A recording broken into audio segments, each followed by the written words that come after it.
Bring our next guest comedian on here. This is Dave Flynn, who is an antagonistic protagonist from the moment he walks on stage, picking arguments with the audience. Watch out. This natural comic deftly weaves between crowd work and material in a chaotic, enthralling manner. Go wild and crazy, throw your pants in the air for Dave Flynn.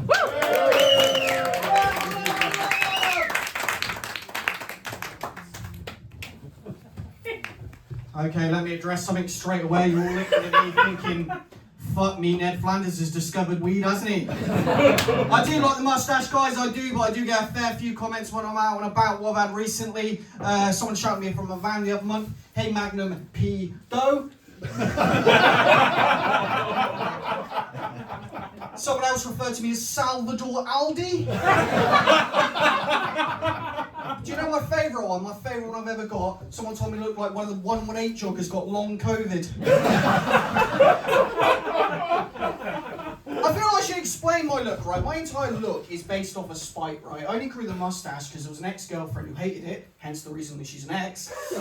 I'm only growing my hair out at the moment, right? Is because my boss, I grew up out a little bit, and my boss turned around and called me a poof.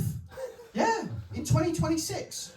So now, right, I'm either going to grow it out till it reaches my arsehole, or until he joins me at Pride next month. This is a fucking lovely little gig. It is. Hey, it is a lovely gig. It's a lovely little gig. I did a little bit of research on this pub, but you guys kind of took this on as a community, didn't you? In 2022? Yeah, okay, alright. Are they all dead? I don't know what happened. You took it on. Like, yeah, that's a good way to disguise alcoholism, just make it community spirit. Brilliant. Brilliant. It's kind of like a commune. And looking out, you guys do look like you belong in a commune. You do. You look like you all grow your own veg and fuck each other's wives. This room itself is giving a little bit of cult vibes. I'm not gonna lie. How many goats have you sacrificed here? Alright, well I'm going to tell you a little bit more about me. So I was born in Bristol, but I grew up down in Somerset. Hey, let's go. Okay, someone remembers doing ketamine. Brilliant. Spot on. So I was born in Bristol, right, but I grew up down in Somerset. And wherever I go in the country, I like to clarify that, because wherever I go in the country, everyone knows you can't catch incest. However hard you try. I grew up in a little place called Minehead. Has anyone ever heard of it? Now I'm trying to like describe Minehead to you. Minehead's like a picturesque seaside town, right? Every door looks like it belongs on Escape to the Country. When you open the door, it's an episode of Hoarders. There was a shop, right, in Minehead called Proper Job, right? It was opposite the job centre. 20 years there, I was the only person who got the irony of that fact. Because I was the only person who understood what irony was. Now, explaining what Proper Job sold as a store, right? Proper Job sold all the kind of stuff that you clear out your nan's house after she dies. All right. Do you want what? Do you want one of those like takeaway bread baskets that look like you nicked it from the local kebab shop? Go to Proper Job. Do you want a dinner lady's apron, even though you're not allowed within 100 metres of a school? Proper Job. Do you want to buy a singular spoon to go across the road, go to the park and do heroin? Proper Job. Do you want gainful employment? No, we can't fucking help you there. This is an unsustainable business model. We're selling fucking spoons to junkies, alright? I'll tell you a little bit more about me. I didn't talk till I was 4 years old.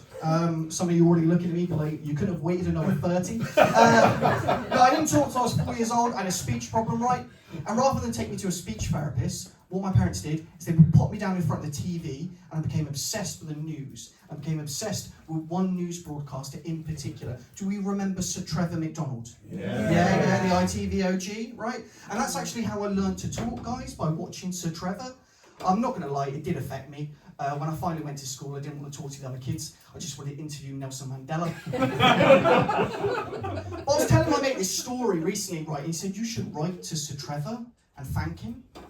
So I wrote to him, and I got a letter back. Do you want to hear what I got back? Yeah. So I wrote to Sir Trevor, and I said, "Thank you for making me the articulate, eloquent young man that I am today." And the letter said, "Fuck off, fam. I ain't your dad. Say my name again, and I'll bang you out. You pussy old bumper clot." Turns out that wasn't from Sir Trevor, that was my mate fucking with me. I did get a letter back from Sir Trevor, I did. It was a very well worded cease and desist letter. So, I'm going to tell you a little bit about my dad, right? My dad is a bit of a character, which is middle class for undiagnosed autism. My dad was always a miserable bastard, right? He's the only person I know to ever get Bell's palsy and look happier. A few sufferers in tonight by that reaction. My dad's always moaning, right? He was like, "Do you know what the problem with your generation is? You can't fucking figure out nothing. You're not practical at nothing," right? Now, I could take this as a criticism, guys, if it wasn't coming from a man with 3 Facebook accounts because he keeps forgetting the password. My dad was always obsessed with the garden, right? When I was growing up, he was always obsessed with the garden. And one day, right, while he was in the garden, I was about 9 years old, right, I went in his room, I looked under his bed, and I found his porn collection, right? Now, his porn collection was all hot tub-based porn. Just magazine after magazine of naked women in hot tubs. Now, at the time, I thought that was kind of weird. But now I've grown up a little bit, I'm like, it's kind of cute. Even in his sexual fantasies, he was thinking about the garden. Did anyone else's parents do this, right? When you cried, they'd be like, "I'll give you something to cry about." Yeah. Yeah, a few people who need therapy. Brilliant. No. My dad used to do that when we were out, when we do like start kicking off. He'd be like, "Fucking start crying, I'll give you something to cry about." I thought we were going to get a smack, but what we would do is he'd wait until we got home and then take out an old VHS copy of Princess Diana's funeral and pop it in. I would have rather taken a beating, to be honest, guys. Do we remember the foot and mouth crisis? Do you remember this? That was back in what, 2001, 2002, I think it was. Anyway, I remember it, right, because my dad came home. We were living in Somerset at the time. It was going on all around us. And that when it kicked off, my dad came home. He goes, "That's it. I'm becoming a vegetarian," right? So that meant that for the next, 10 years while my parents were together, my mum had to prepare my dad a separate vegetarian meal every single night, right? It was only a year after they got divorced that we found out that my dad had been eating meat in secret the entire time and just demanding a vegetarian meal to fuck with my mother. Okay, guys, that is a commitment. More of a commitment than veganism, to be honest. But don't worry, if you feel bad for my mum, don't, right? Because a year after that, we found out that she'd been having a secret affair for about 5 years. So it turned out she was a secret meat eater as well.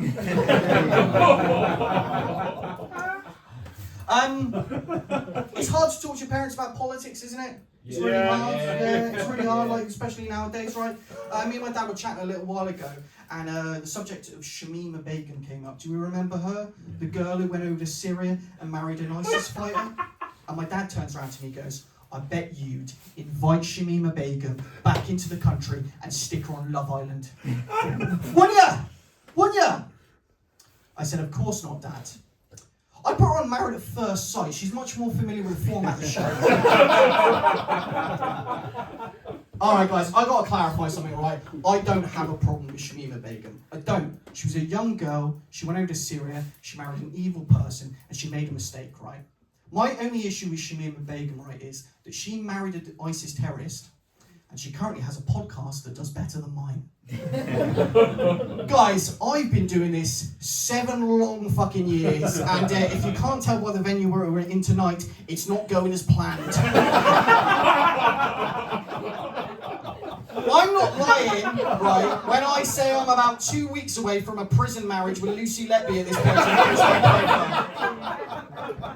That is, of course, a joke, guys. I'm not really into puns, to be honest.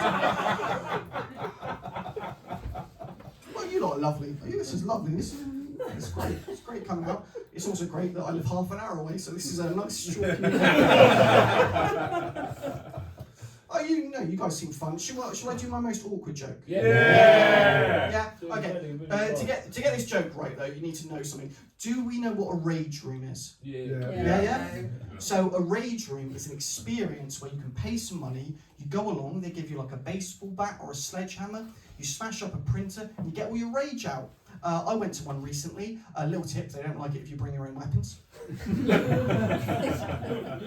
But guys, if while you're smashing up the printer, you scream daddy repeatedly and then cry afterwards, they'll give you an extra half an hour.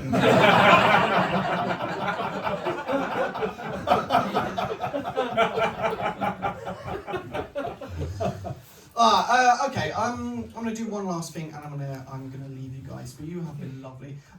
But does anyone in here have any bad tattoos? Yes. I could have guessed it was you. You've got regret in your face. Thank you. What's the tattoo? What's your name, by the way, fella? My name's Aaron. Aaron, nice to meet you, Aaron.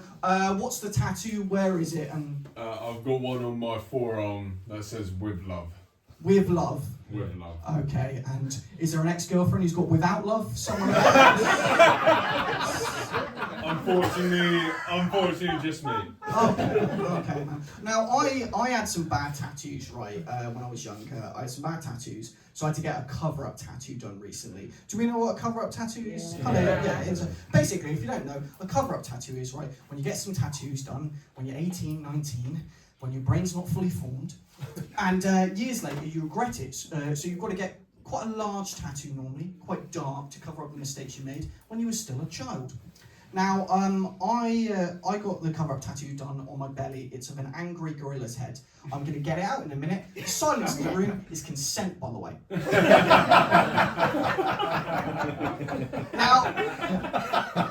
Now, before I get this out right, I realise I'm never getting a blowjob again in my fucking life. Right? What are the hours?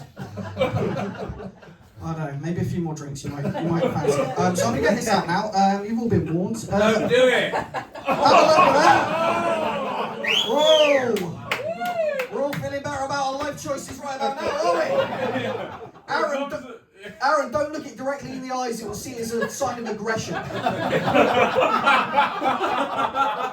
before you ask, no, Jane Goodall couldn't save this gorilla, right? And that's...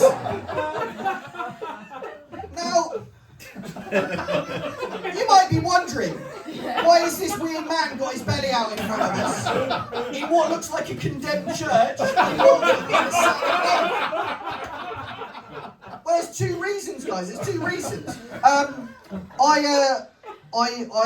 So I was doing a gig, right, in Worcester. I was doing a new material night, and I basically made a deal with the audience that every time they didn't laugh at a joke, I'd take off an item of clothing. You lot are fucking lucky I didn't do that tonight. So to cut a long story short, I got pretty naked, all right? But while I was pretty, naked on stage, I did get the best heckle, right, that I've ever got in 7 years of comedy. Just from the darkness, from the back of the room, some guy just went, "I swear that gorilla used to be thinner."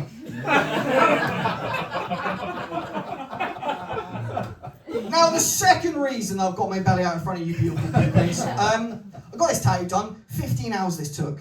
A lot of pain, a lot of money, right? And I got it done, and about a week afterwards, I'm at home, it's all healed up, and I was having some special alone time. I was having a wank, Aaron. I was having a wank, my friend, and I realised I fucked up the placement of this tattoo, right? Because when I come, it ends up in the gorilla's mouth. So now I've got to get a cover-up tattoo to cover up this cover-up tattoo. Oh, well, you've lot been lovely. You've lot been absolutely lovely. Do come back and and support this night. This is amazing. This is really nice. And not just because I can get home. I'll tell you what. I'll do one more joke and then I'll leave. So, does anyone know what climacoptophilia is? No, never heard of this? Okay. So climacoptophilia, right, is when you get sexually aroused by watching someone fall down the stairs or falling down the stairs yourself. We think my nan was into it. Between me and you, Malvern, real slut towards the end. I've been Dave Flynn. You can 2009.